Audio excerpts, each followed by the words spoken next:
இயேசுவில் பிரியமான என் அன்பு சகோதரமே, ஆண்டின் பொது காலத்தின் 5ஆம் ஞாயிற்றுக்கிழமையில் அடியெடுத்து வைத்துள்ள நாம் வாய்ஸ் ஆஃப் டிவைன் மர்சி என்ற யூடியூப் சேனலின் மூலமாக நான் உங்களோடு பகிர்ந்து கொள்ளும் இவ்வார்த்தை கடவுள் நமக்கு கொடுக்கும் ஒரு அற்புதமான வார்த்தை வாழ்வாக மாறுவதற்கு ஒரு அரிய வாய்ப்பு.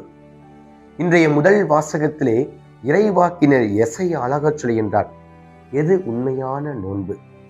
பசித்தோருக்கு உணவளிப்பதும், உடையற்றவருக்கு உடை கொடுப்பதும், இடம் இல்லாதவர்களுக்கு இடம் கொடுப்பதுதான் உண்மையான நோன்பு. நாம் நினைக்கலாம், தன்னுடைய உடலை வருத்தி கொள்வதுதான் உண்மையான நோன்பு என்று. இல்லை, மாறாக நம் அயலானுக்கு நம்மால் இயன்ற அளவிற்கு உதவி செய்யும் பொழுது, நம்முடைய அயலான் துன்பப்படும் பொழுது, அவர்களோடு ஐக்கியப்படும் பொழுதுதான் உண்மையான நோன்பு என்பதை இன்றைய முதல் வாசகத்திலே இறைவாக்கினர் எசையாவின் மூலமாக நமக்கு எடுத்துரைக்கப்படுகின்றது.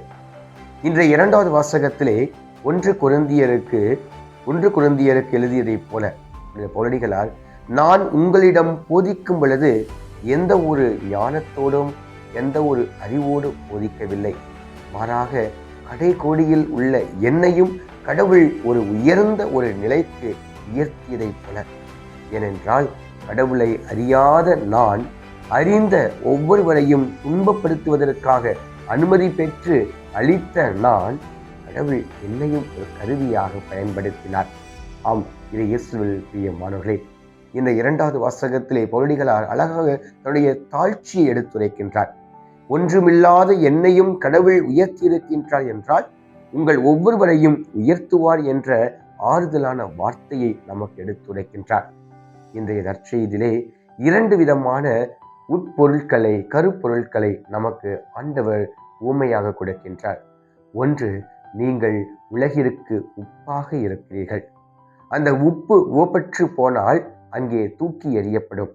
அதே போலதான் நம்முடைய வாழ்வும் மென்மையானதாக, அர்த்தமுள்ளதாக இல்லை என்றால் எல்லோராலும் மிதிக்கப்படும், எல்லோராலும் தவிர்க்கப்படும். ஆக உப்பு எவ்வாறு ஒவ்வொரு உணவிற்கும் இன்றியமையாததாக இருக்கின்றதோ, அதே போல நம்முடைய வாழ்வு என்பது இன்றியமையாததாக இருக்க வேண்டும் என்பதை இன்றைய நற்செய்தியின் முதல் பகுதியிலே நமக்கு எடுத்துரைக்கின்றார். 2வது பகுதியாக, நீங்கள் உலகிற்கு ஒளியாக இருக்கின்றீர்கள். ஆக இந்த சிறந்த ஒளி என்பது கடவுள் நமக்கு கொடுத்த இந்த 2 கண்கள். நம்முடைய பார்வை எவ்வாறு இருக்கின்றது? எல்லோரையும் சமமாக பார்க்கக்கூடிய ஒரு உன்னதமான பார்வையாக இருக்கின்றதா? சற்று யோசித்து பார்ப்போம். இந்த 2 உவமைகளும் எளிமையான உவமை, ஆனால் மிகவும் அர்த்தமுள்ள உவமை.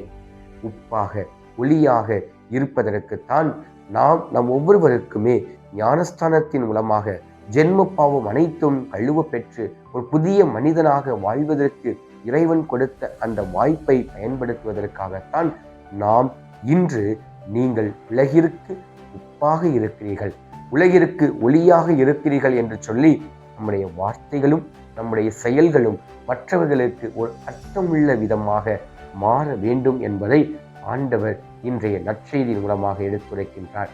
ஆக இன்றைய முதல் வாசகத்திலே இறைவாக்கினர் எசையா உண்மையான நோன்பு என்பது அடுத்தவருடைய துன்பத்தில் நம்மை ஐக்கியப்படுத்தும் பொழுது, 2வது வாசகத்திலே பவுலடிகளார் சொல்வதைப் போல, நான் ஒன்றுமில்லாமல் வந்தேன், ஆனால் என்னை கடவுள் உயர்த்தியிருக்கின்றார் என்பதைப் போல நாமும் ஒன்றுமில்லாமல் இருக்கும் பொழுது கடவுள் நம் ஒவ்வொருவரையும், நீங்கள் உலகிற்கு உப்பாக இருக்கிறீர்கள், ஒளியாக இருக்கிறீர்கள் என்ற உன்னதமான அந்தஸ்தை கொடுக்கும் இறைவனுக்கு நன்றி சொல்லுவோம். இறைவன் நம் ஒவ்வொருவரையும் விரைவாக ஆஸ்வதிப்பாராக. ஆமென்.